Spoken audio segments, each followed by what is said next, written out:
ప్రతి ఒక్కరికి పసుపు జెండా చూస్తే ధైర్యం, నమ్మకం, భరోసా, ఆ వైబ్రేషన్సే వేరు.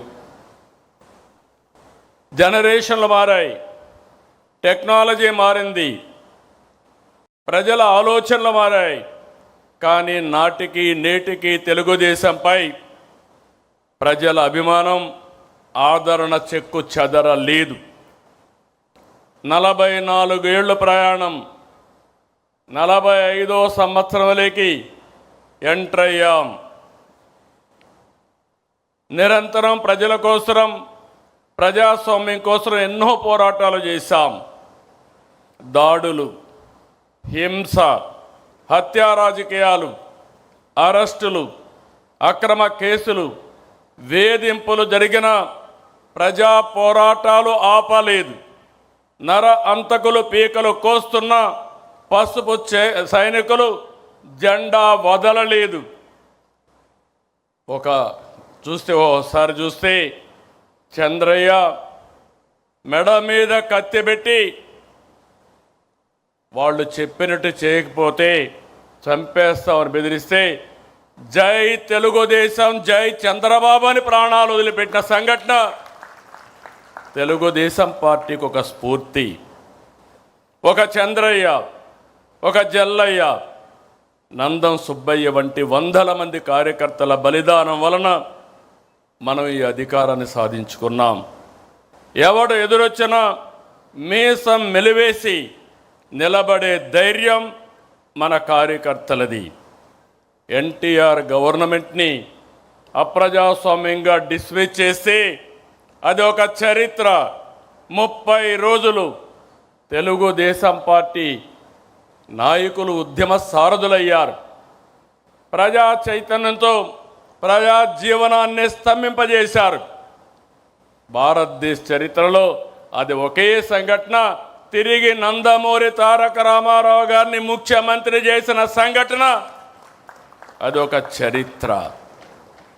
ఆక్రమంగా నన్ను జైల్లో పెట్టారు, లోకేష్ యుగళాన్ని అడ్డుకున్నారు.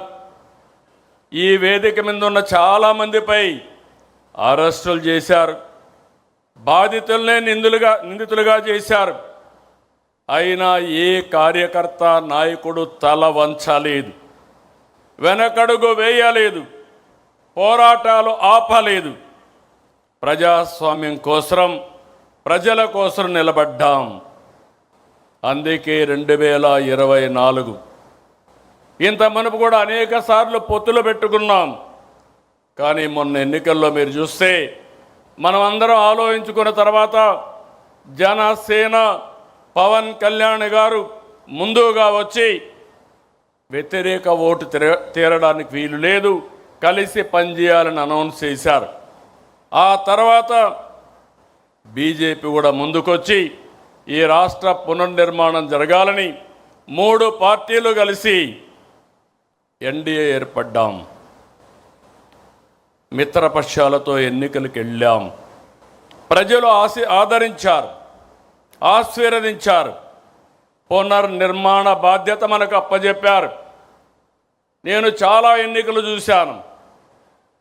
అలాంటివన్నీ మీరు చూస్తే 93% స్ట్రైక్ రేట్, 144% సీట్లు, అపోజిషన్కి ప్రతిపక్ష హోదా కూడా ఇవ్వకుండా పూర్తిగా మన మీద నమ్మకం పెట్టుకున్నారంటే ఇది ఒక చరిత్ర.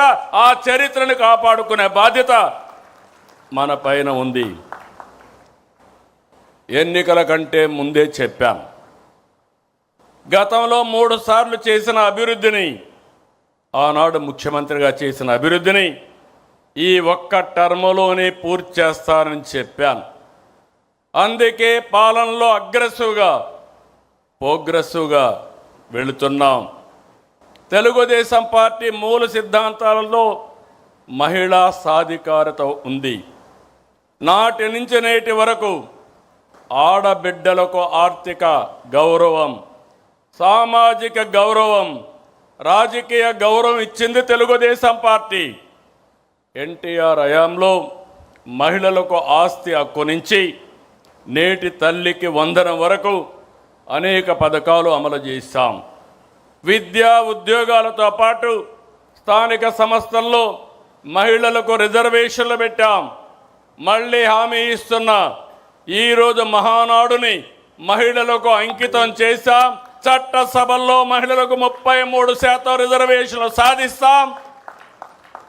కేంద్రంతో కలిసి పనిచేస్తాం.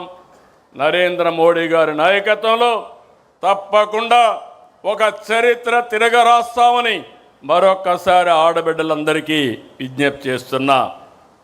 మీ అవసరాలను గుర్తించి ఎన్నికల్లో పథకాలు ప్రకటించాం. అనేక ఆర్థిక ఇబ్బందులు ఉన్నాయి. మీకు ఇచ్చిన మాట నెరవేరుస్తున్నాం. ప్రతి బిడ్డను చదివించుకోవాలని తల్లుల ఆకాంక్షను అర్థం చేసుకుని తల్లికి వందనం కింద ఎంతమంది పిల్లలుంటే అంతమంది పిల్లలకు 15,000 చొప్పున తల్లి అకౌంట్లో వేస్తున్నామని చెప్పి కూడా నేను మీకు తెలియజేస్తున్నా. విద్య, ఉద్యోగం, ఉపాధికి వెళ్ళే ప్రతి ఆడబిడ్డకు చేయూత ఇవ్వాలని, ఆర్థికంగా వెసులుబాటు ఇవ్వాలని స్త్రీ శక్తి తెచ్చాం. నేడు ఉచిత బస్సు ప్రయాణం బిగ్ హిట్. ఎక్కడ పోయినా ఏ బస్సులో చూసినా నా ఆడబిడ్డలే కనపడుస్తున్నారు. వాళ్ళను చూస్తే నాకు ఎక్కడా లేనటువంటి సంతోషాన్ని ఇస్తామని చెప్పి కూడా నేను మీకు తెలియజేస్తున్నా. మహిళల వంటింటి కష్టాలు తగ్గించేందుకు నాడు గ్యాస్ కనెక్షన్ ఉచితంగా ఇచ్చాం. నేడు ఉచితంగా 3 సిలిండర్లు సంవత్సరానికి ఇస్తున్నాం. 1,00,000 మంది మహిళలను పారిశ్రామికవేత్తలను చేశాం. మరో 5 లక్షల మంది లక్ష్యంగా పెట్టుకున్నాం. స్వయం ఏపీతో బ్రాండింగ్ కూడా చేస్తున్నాం. మహిళల రక్షణకు అత్యంత ప్రాధాన్యత ఇస్తున్నాం. ఆడబిడ్డలపై అకృత్యాలకు పాటుపడితే ఎవరైనా ఆడబిడ్డల జోరుకొస్తే అదే చివరి రోజని నిరూపించాం. కంటిన్యూ కూడా చేస్తాం. గంజాయి, డ్రగ్స్పై అత్యంత కఠినంగా ఉన్నాం. సోషల్ సైకోల తాట తీసి మహిళల ఆత్మగౌరవాన్ని కాపాడుతాం, నిలబెట్టుకుంటాం. మొన్నటి విజయంలో మహిళలదే కీలక పాత్ర. దానికి గౌరవంగా మరొక్కసారి విజ్ఞప్తి చేస్తున్నా, ఈ మహానాడుని మా ఆడబిడ్డలకు అంకితం చేస్తాం. మహిళా మహానాడుగా ముందుకెళ్తాం. మనం ఏ ఆలోచన చేసినా, ఏ సంస్కరణ తెచ్చినా, ఏ పాలసీ అమలు చేసినా అది యువత కోసమే. ఉమ్మడి రాష్ట్రంలో ఐటీ రంగానికి ప్రాధాన్యత ఇచ్చాం. సాధారణ రైతు బిడ్డ నుంచి కార్మికుడి పిల్లల వరకు ఐటీ రంగంలో అవకాశాలు అందిపుచ్చుకున్నారు. ఒక్క పాలసీతో లక్షల కుటుంబాల్లో వెలుగులు నింపాం. నేడు దేశ విదేశాల్లో ఐటీ రంగంలో మన బిడ్డలు సాధించిన విజయాలు చూస్తే ఆనందం కలుగుతుంది. ఇది తెలుగు జాతికే గర్వకారణం. నాటి విజన్ 2020, నేటి స్వర్ణాంధ్ర 2047 యువత కోసమే. నేను ఒకటే విజ్ఞప్తి చేస్తున్నా, యువగళం కింద ఆనాటి జనరల్ సెక్రటరీ, ఈరోజు వర్కింగ్ పార్టీ ప్రెసిడెంటు రాష్ట్రమంతా తిరిగారు. యువగళంలో నిర్దిష్టమైన హామీలు ఇచ్చారు.